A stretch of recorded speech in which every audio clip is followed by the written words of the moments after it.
Hello there. So it looks like Leonardo made his first video and he talked about me. So that made me feel good. You know, when I started making these videos, I don't know what exactly inspired me, except just I couldn't find anybody who could tell me really what to do with tinnitus. And I did find a couple people where it was like,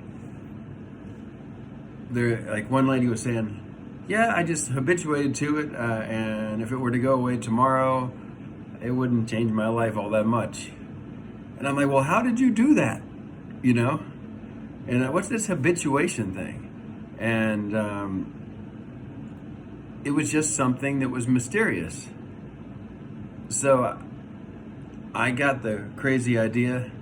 I'm gonna tell myself I just love tinnitus. It's so wonderful, and try to convince myself of it, because it would be better than sitting around all the time hating it and just listening to it and this is not the way to go. So I'm like, okay, I'm gonna try somehow to convince myself to think another way about this tinnitus, and it worked. And so I'm so happy that Leonardo made a video too. He did it in Spanish, and I listened to more than half of it. And I understood a good bit of it, but my Spanish isn't quite high enough level to understand all of it. But I have to say, making these videos has also been very healing for me too. Like, just talking about it. I'm looking at myself on the phone as I talk, and I see David talking to David. You know, it's kind of a cool thing to do. So maybe more people could make videos about their experience, because you may be bad off in some way, but I can just about guarantee you there's someone who's worse off than you. So why don't you try to help them? Why don't you make some videos too? Let's have a whole network of people helping each other. Maybe it's a dream, but hey, it might be possible. You know, we can all help each other to habituate to tinnitus, to cope with the problems that arise from having tinnitus, whether that be sleep, anxiety, just learning to stop thinking about it so much. And I have my formula. I'm just one person though, but it seems like I've helped a good number of people now, so I'm really happy about that. And my formula goes something like this. First, understand tinnitus is not a threat. It's not going to harm you. You're not going to die from it. But just check with the doctor and make sure he says you're okay. But yeah, you surely are okay. And really take that to heart, that you are safe, nothing's going to happen to you. Why do we say that? Because you have another part of your brain, is it the hippocampus? I'm not sure if I said that right. That loves to find anything that might be dangerous and really get you hyped up about that dangerous thing and really focus on it, and you can't think about anything else except for saving your life. You've got that part of your brain. And so by really, really taking to heart, it's not going to hurt you, nothing's going to happen, you're safe, that part of your brain starts to forget about it. And as it does, your awareness, your attention toward tinnitus lessens. And then there's another part of your brain that also tries to give things form, give things an idea, give things a feeling. So there's the fight or flight mechanism. And then there's another part of your brain that seeks to classify things. And this is this thing, this is that thing.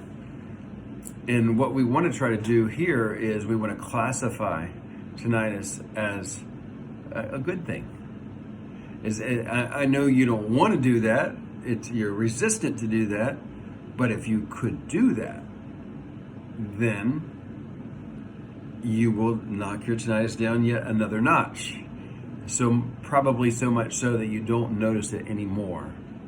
So that's why you hear me say, I just love tinnitus. It's such a beautiful sound.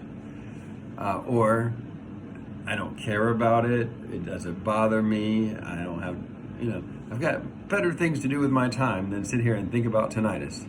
Except for I want to think about it to help you improve the situation you have with your tinnitus. So that's the two-step approach that I've got. I probably, maybe as time goes forward, will have some even better way of describing to you what I believe is the approach to getting habituated. But that's sort of, I just have a two-step approach. For the one part of the brain, really take to heart that you're safe, nothing's going to happen to you. And for the other part of your brain, classify tinnitus as something that's actually a good thing. You've got to trick yourself. And those two things, you'll be well on your way to habituating to almost having silence. There's so many preconceptions that people get when they have this sound, and it really sets in some negative emotions and anxieties and so forth. I'm gonna have to live with this for the rest of my life. Well, yeah, you might, but you won't even be thinking about it anymore. It'll just be way back in the background if you do these couple of steps. Now, Kathy said something. Let me make another video about that. I'll do that next. Okay, well, thank you guys. I didn't have anything all that specific, but just happy about Leonardo. Want to keep describing the process I believe is best used to achieve habituation. And I may have to repeat myself a lot about that because that's the main message that a lot of people are here to get. But as we describe it in different ways, we can sort of improve on that process for ourselves. Okay, have a great day. See you. I'm gonna go hiking. Today is Moon Festival. Yeah, I think it was actually last night, but there's a hike tonight, and we're gonna be hiking in the dark for the Chinese Moon Festival. Okay, take care.